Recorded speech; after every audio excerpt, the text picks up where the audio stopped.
Fakta lapangan terbaru setelah penembakan Trump, ditemukan data bahwa Iran di belakang penyerangan tersebut. Ada apa lagi ini? Apakah dunia ke depan penuh dengan banyaknya penyerangan, banyaknya peperangan, dan ketidakstabilan? Sebagaimana kita bisa lihat bahwa demokrasi di Amerika sedang mengalami penurunan. Dan ini adalah sebuah fakta, demokrasi dunia mengalami penurunan. Rakyat Amerika dan dunia banyak bertanya kenapa Trump tidak mendapatkan perlindungan yang cukup. Apakah pengamanan menjadi bertumpuk-tumpuk di mana saling tuduh antara polisi federal Amerika dengan polisi lokal Pennsylvania dengan Secret Service? Mengapa Secret Service lambat, tidak proaktif? Apa yang mereka lakukan setelah adanya laporan, adanya orang yang naik ke tembok kemudian ke atap pabrik, kok tidak bereaksi cepat? Ada lagi berita atau informasi dari intelijen Amerika di mana sejak seminggu sebelum penembakan, Secret Service harus menambahkan kekuatannya di dalam melindungi Trump, juga melindungi Biden. Karena selain Trump itu calon penantang kontestasi Presiden Amerika di November 2024 ini,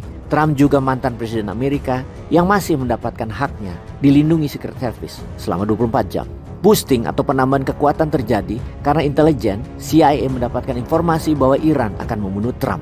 Adanya informasi seperti ini tuh seperti merupakan Iranian assassination plot ini terhadap Trump itu bagaikan film Hollywood. Sebentar ya sahabat, kita kunci kata-kata seperti film Hollywood yang nanti kita jelaskan konspirasinya di chapter yang lain. Kembali ke informasi CIA yang mendapatkan bahwa adanya percobaan pembunuhan terhadap Trump oleh Iran, di mana CIA langsung menginformasikan kepada Departemen Homeland Security dan sejak saat itu terjadi penambahan kekuatan terhadap Trump dan kegiatan kampanye timnya diperingati oleh CIA dan Homeland Security. Penambahan kekuatan perlindungan Secret Service Trump itu menambahkan tim counter assault agent, counter snipers, drone, dan bahkan sampai robotic dog. Itu semua merupakan Trump security arrangement yang baru. Namun di tengah itu semua, seorang penembak berhasil melepaskan peluru langsung kepada Trump sehingga menimbulkan pertanyaan apakah sang penembak memang bagian dari rencana Iran. Penembakannya adalah Thomas Crook, seorang anak berusia 20 tahun yang hanya lulusan SMA yang juga terdaftar sebagai anggota Partai Republiknya Trump.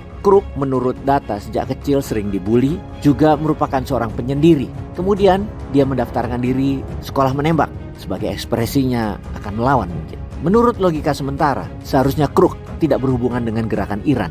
Yang tersisa tetap saja pertanyaan kenapa berantakan tim perlindungan Trump ini. Crook adalah Lone Rangers atau penembak tunggal yang merayap naik ke atap berjarak hanya 150 meter dari mimbar Trump pidato. Sekali lagi, kok bisa Secret Service tidak mengetahuinya? Bukan itu saja, ada banyak saksi yang merekam perbuatan Crook ketika memanjat, membawa senjata, dan bersiap menembak. Semua itu kejadian kurang dari 90 detik atau kurang dari 1,5 menit sejak naik ke atap hingga peluru ditembakkan oleh Crook. Bagi Secret Service dan tim sniper, ini adalah waktu yang sangat lama dan waktu yang cukup untuk intercept serangan counter assault agent untuk menyerang duluan. Kok bisa ya Secret Service-nya Trump kebobolan padahal semuanya sudah ditambahkan kekuatannya? Sulit dipercaya sebenarnya. Kita sih bukan mengatakan semua itu tidak mungkin terjadi, namun kejadian penembakan menunjukkan kelemahan security atau ada setup yang lain. Atau memang ini dilakukan oleh benar-benar sleeping cell-nya intelijen Iran. Crook gak mentah-mentah amat datanya. Titik blind spot sudah dipelajari oleh intelijennya Iran, Crook tinggal eksekusi. Apa benar begitu? Memang Iran segitu niatnya menyerang Trump. Kita ingatkan bahwa Iran telah berkali-kali bersumpah akan membalas kematian Qasim Soleimani di tahun 2020. Dia merupakan petinggi garda revolusi Iran yang meninggal dihajar serangan udara di Baghdad oleh Amerika atas perintah Presiden Trump kala itu. Dan sejak saat itu Trump adalah enemy number one bagi Iran. Bukan hanya Trump, pejabat yang waktu itu menjabat juga menjadi enemy number 2 dan 3 dan selanjutnya bagi Iran, di mana terbukti di tahun 2022 John Bolton yang merupakan ketua NSA National Security Agency di zaman Trump yang juga merancang serangan terhadap Soleimani, ada percobaan pembunuhan terhadap Bolton. Tak hanya Bolton, Mike Pompeo yang katanya seniornya Bosman ini juga merupakan mantan direktur CIA serta Menteri Luar Negeri Amerika sewaktu eksekusi Soleimani juga jadi target pembalasan Iran. Jadi ancaman dari Iran memang bukan hal yang baru. Telah ada sejak beberapa saat yang harusnya jadi perhatian pasukan keamanan Secret Service-nya Amerika.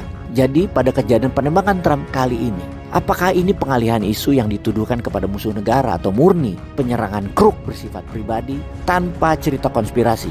Atau ini dibungkus menjadi kampanye dari Kementerian Homeland Security agar menjadi perhatian tugas penting mereka itu agar mendapatkan anggaran tambahan? Seperti negara-negara tetangganya gitu. Atau taktik dari Washington yang mengemas kejadian penembakan Lone Wolf ini menjadi bahan untuk menyerang Iran. Yang saat ini Iran terbukti mempersenjatai Hizbullah yang akan menyerang Israel dari sisi timur. Untuk itu harus menjadikan musuh negara yaitu Iran yang jadi perhatian Amerika. Intinya Amerika memang jago propaganda dan memang Trump jago personal brandingnya. Dunia politik populerisme seperti yang Amerika contohkan sudah sampai juga jurusnya ke negeri Konoha. Setiap berita punya maksud dan propaganda. Peace.